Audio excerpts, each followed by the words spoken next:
Well, that's it, guys. I'm gonna put that link up. I'm gonna card that right up top right here, so you can watch that video in its entirety. But like I say, this is the problem. We verified that the shifter is doing its thing, so it's likely the shifter cable that just jumped off, guys. From time to time, these bushings would fail. Okay, these bushings are actually replaceable. Okay, so if you don't want to get left stranded, you might want to act proactive or proactive in getting those replaced. Now the one I just showed you goes to the transmission. This one goes to the actual shifter. In fact, it's redesigned. It doesn't even look like this on the car. Well, we are at the vehicle, guys. It will start now because I got my linkages up. The whole issue was I wasn't in park or neutral. And we all know you can't get a crank signal if you're not in park or neutral.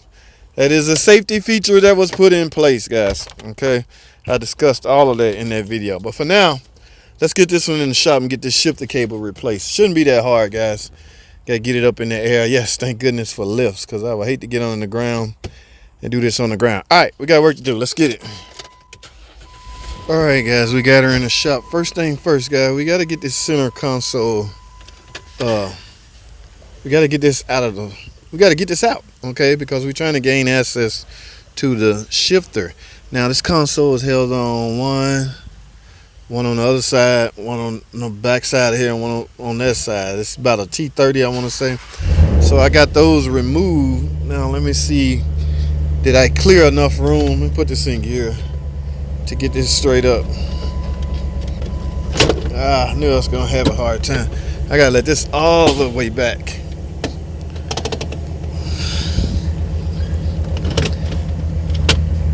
The mic can clear it now. Let me go right there. Alrighty, we might be on to something. I got it all the way up, guys. Now we just need to get it out. There you go. Now with that out of the way, we can see the shifter cable. Alright, so based on this, I got two 10 millimeters. Oh, they're gonna be a pain to get to, guys. Y'all see where the shifter come in? That's what we chasing right here. All right, guys. So I'm getting ready to replace this now. I'm gonna admit, guys, after looking at this and seeing that this little piece right here is replaceable. Okay, this bushing right here is wore out and it's gonna keep falling off. But guys, depending on the condition of the actual shifter cable, you can actually replace this. Now I don't know if you can purchase this piece by itself, but if you get a new shifter, you can simply just remove this and put it on the existing shifter cable. All right, but because the bushing on the transmission end is not replaceable, it's replaceable, but it's not part of this, so it's part of the complete cable. I decided to go ahead and go through with replacing the whole cable. Okay, if this was in good condition on the transmission, I would simply just swap this out. So if this is your own personal car, you have that luxury, guys, to simply just swap out the ends. Right, but I'm gonna go through with replacing the whole cable. Now it's kind of hard to get to these little 10 millimeter bolts, but I managed. I'm using my little long mounting wrench. You can just get it on there and just slowly but surely work it off. It's coming. I had to go through this way to get to the other one, but at any rate, it's coming off, guys. Stay tuned. All right, guys. So I got the last screw out. There's two screws holding it on. Okay, now we got to get the shifter cable out of the bracket. Just use some pointed device to push in on that release tab. Yeah, and pick it up, and it just come right here. This is what you're pushing in on, and then just lift straight up. So now it's just a matter of fishing.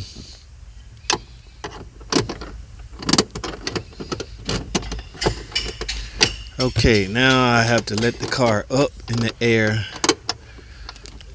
and disconnect it from the transmission. All right, so let's do that now.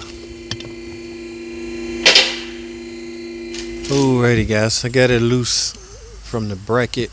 Let's say these little tangs, just squeeze these in and pull out.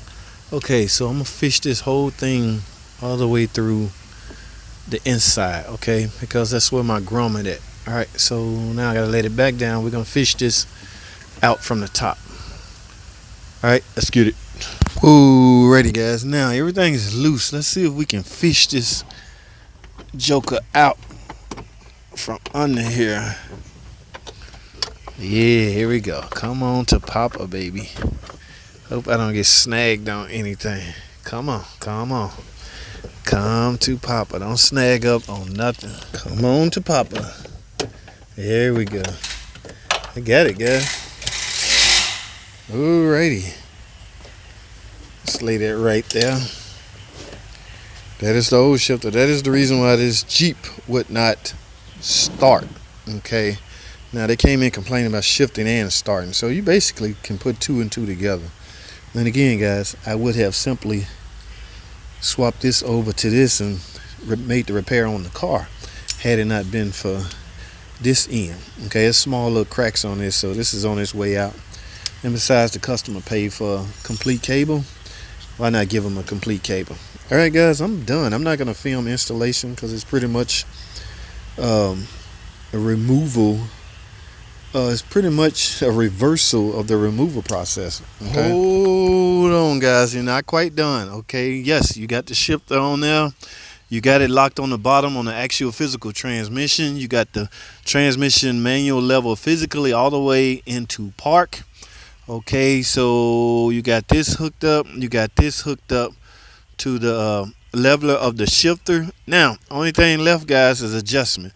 Notice they're going to give you a little slack, guys. That's to compensate for adjusting the shift interlock. All right, now look at that. I'm going to show you something. There's still a little play in here. All right, this bolt is loose. All right, but what you're supposed to do, first of all, make sure you're in park on the transmission with the shifter cable on it. I verified that. I'm in park. Now, make sure your shifter is in park. Make sure your key is out of the ignition, signaling park. Okay. Now, what you should do now is simple. All right, go ahead and tighten your adjustment bolts.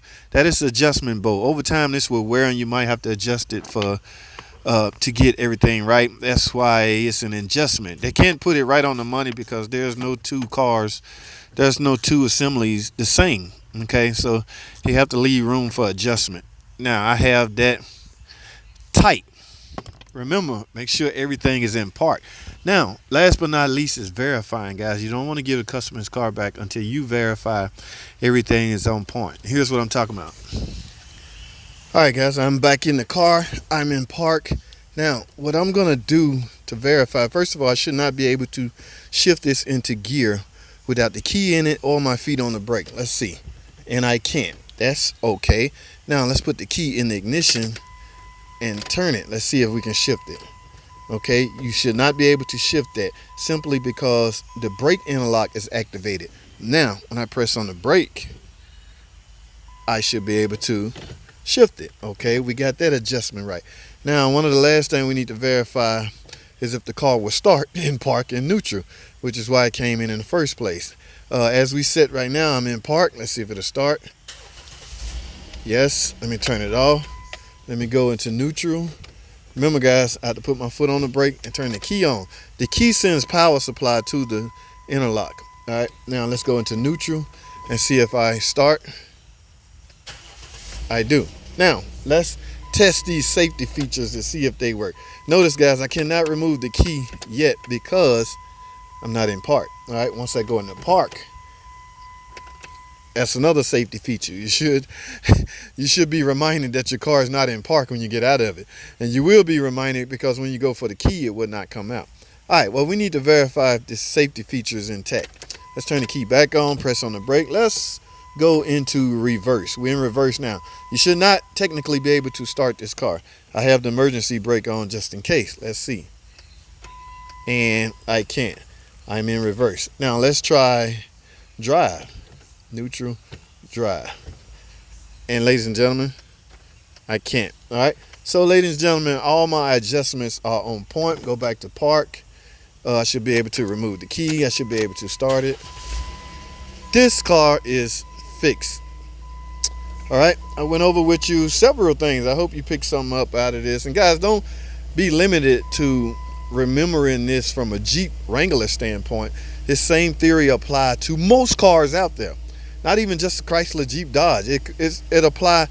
Car makers tend to use the same technology over and over again on several, depending the year range. Okay, once some new technology come out, everybody would jump on the bandwagon and go from there. So this is no different. All right, so the same theory applied to just about any car. All right, that's all I have.